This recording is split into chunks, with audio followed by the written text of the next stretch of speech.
Hey again everyone, and welcome back to the channel for yet another installment in our new figure showcase series. And for today's episode, I'm actually really excited to go over this figure with you. And if there's any question, of course, we're going to be taking a look at the Hot Toys James Bond Commando version based on the character's final appearance in No Time to Die. Now look, I think we were all excited when Hot Toys announced that they got the 007 license. Whether that limits them to just the Daniel Craig era of movies, or we're going to see them jump into Pierce Brosnan, Sean Connery, Roger Moore, right, some of the other Bonds, it's yet to be determined. But for now, we're getting a couple of these Daniel Craig Bonds from the final movie. And look, James Bond, for me, one of the most iconic characters in cinematic history. I grew up watching the Roger Moore movies, the tail end of them, of View to a Kill, which I know a lot of people didn't like because he was getting a little older at that time, Roger Moore was. I loved it, right? Seeing Max Zorin and all those characters, great story. Obviously, Pierce Brosnan really made an impact from GoldenEye on to Tomorrow Never Dies, although he was done in a little bit by the hokiness of some of the latter movies in the series. Leading us to some interesting choices before we ended up at Daniel Craig. And I think Daniel Craig brought an intensity to the role that was missing and that people questioned a little bit, but I think as a whole, he really had this great series of 5 movies that were inexorably linked, which none of the previous Bond movies had been. They might have referenced some things here and there, but I think this Daniel Craig series of movies really brought the character to life in a different way that we hadn't seen before. And I'm hard-pressed to wonder how they're going to pick this up. You know, Denis Villeneuve has been announced as the new director for the new series of movies for Amazon MGM. So I have a lot of faith in him, so we'll see what we're getting. Now, this version is, again, from the final battle. We are getting the tuxedo version. And as you can see here, you do get a few things to give you that alternate look, as well as some decent weaponry. But as we normally do, let's jump into the accessories in a little bit more detail, and we're going to start with the hands. So you get a couple of bare hands here, which are nicely done. Hot Toys always has some really well detailed hands here. The really standout thing for me here are the gloved hands, right? They're in this sort of navy blue with black leather glove kind of color application. Easy to just do away with, but there's some texture here as well that gives it a feeling of actual fabric.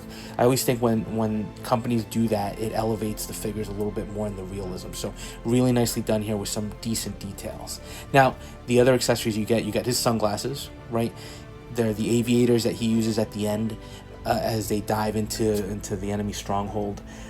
They're done well, right? Great detailing. I love that they're delicate, which is something we have to be careful with. And then he's got his watch too, which is really nicely done with that silver band and the inner black. So Hot Toys did a lot of great detailing work here with very small, delicate accessories. Then you get the bunny, right, that his daughter has that he retrieves towards the end. Its paint applications are done well here, showing it grimy and dirty from everything it goes through and everything that Bond has to go through. It is hard plastic, pre-molded to fit on the suspenders. Would have been nice to have it be soft goods, yeah, but I think the intent was to keep it specifically in this particular look. Now you do get this tactical bag as well that he uses during the movie. It's interesting, right, because it's not a backpack. It's just a slung over the shoulder bag, right? It has, again, a unique look to it, which in a crowded market where you just have a lot of figures and tactical gear gives this something a little bit different, right? And it's nicely done. Now, as far as weapons goes, right, he's a Commando version of him. So you do get the rifle, the AR style rifle with the double magazine and the sight, and then you do get the irons kind of at an angle, very cool, with the suppressor. And then you do get the sling, right? I think it's a single point sling, just connects to the back of the gun and he can let it drop. So detail wise though, you know, Hot Toys has sometimes gotten a little criticism from me in terms of their weapons because other companies are doing some better detailing, but this knocks it out of the park. Hot Toys did a bang up job here.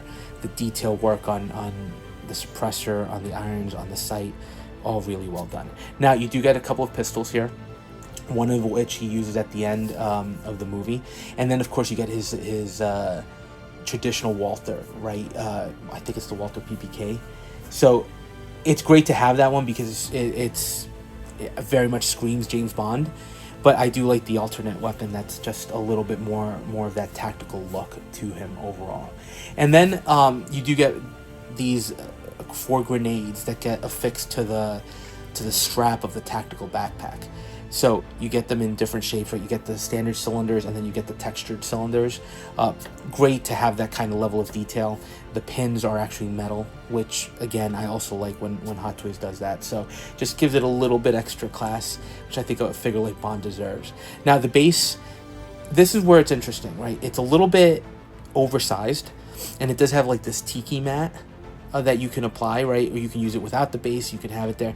Trying to give it a little bit of diorama-like style. Really done well, great detail, creating that textured style. The name plaque actually just sits in front of the stand, and then you have the distinctive right eye, the gun barrel at the back. Is it necessary? No. Do I think I'm going to use it? Probably not. I will use the tiki mat because it adds something a little bit different, but nice to get something different. Now, when we look at the sculpt, at first, when this figure came out, I was a little, is it perfect? No.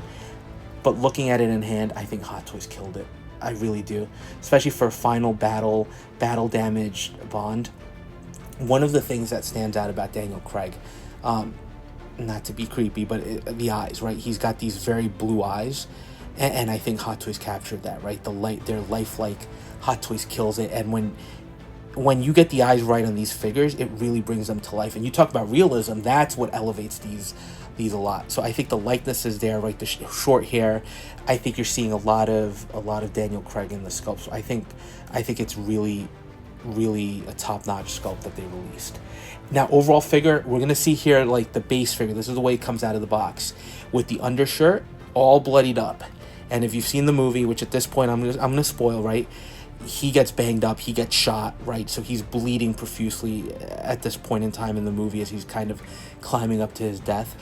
The undershirt is all grimy, he's been in the water, he's been running around.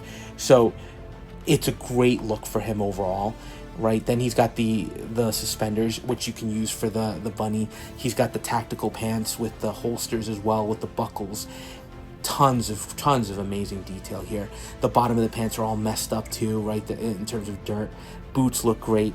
So just this alone stands out, right? But when you look at Bond, he does have that alternate look, which we're going to look at, which it's a little hard. I didn't think I'd have such a hard time debating which look to go with, because this one, there's a lot here to like in terms of details and aesthetics that Hot Toys really put into the outfit that are going to be obscured by having him wear the sweater, the blue sweater. But the blue sweater just looks good as well. So it really is a great figure. And thinking about this definitely made me think back to the movie where you have that great scene where, you know, never done in a Bond movie, where Bond actually dies in the end, right? Spoilers, again, movie came out a while ago, so I'm not going to be too careful with the spoilers, but where he looks up as the bombs drop, right, to destroy the island. So I think Hot Toys recreated that perfectly here. But for me, the tactical look with the sweater, the blue sweater has a lot of detailing to it too, right? The piping, it's got the little strings on the chest, it's got the black nylon patches on the shoulders and on the elbows as well. And then combined with the gloved look, he just looks menacing, right? He looks like what you would expect a super spy to look like with the glasses. The glasses do seem a little bit oversized, which is a little bit of a negative, but beyond that, right, the figure is highly posable, right? The clothing are not restrictive at all. And then there's a ton of detail work here, from having the glasses on, the grenades on the backpack, the AR slung on the sling, the pistol in the holster, the gloves. It is just, at first you think it's a very simple figure, and it is, but the detail work that went into this, that's what impresses. And again, because he isn't hindered by tight suits like some of these superhero figures are, right, or some of these Star Wars releases, he does give you a lot of posability from a tactical perspective. And I do like that Hot Toys gave him full bend on the elbows. A lot of times, especially if you've got a figure with exposed arms, they'll do a single joint, so you can't get beyond the 90, which definitely hinders articulation. Not the case here at all, right? As you can see, you could definitely pose him up in a ton of ways to really illustrate kind of that tactical look that he has towards the end of the movie. So look, as far as figure, I got the other one on pre-order, the version with the tuxedo. I can't wait to get that in hand. But as a start to Hot Toys' 007 line, this figure is amazing. And if you get a chance to get him, please do so. I don't think you'll be disappointed. The likeness is there. The accessories are amazing. The detail work on everything here. This is a home run from Hot Toys. And if you're a fan of James Bond and a fan of Daniel Craig, I think you will love this release. So those are my 2 cents. Love this figure. One of my favorites of the year so far. So we'll see how the year ends. But right now, contender for one of those top spots at the end of the year. So let me know your thoughts, and we'll touch base on the next video.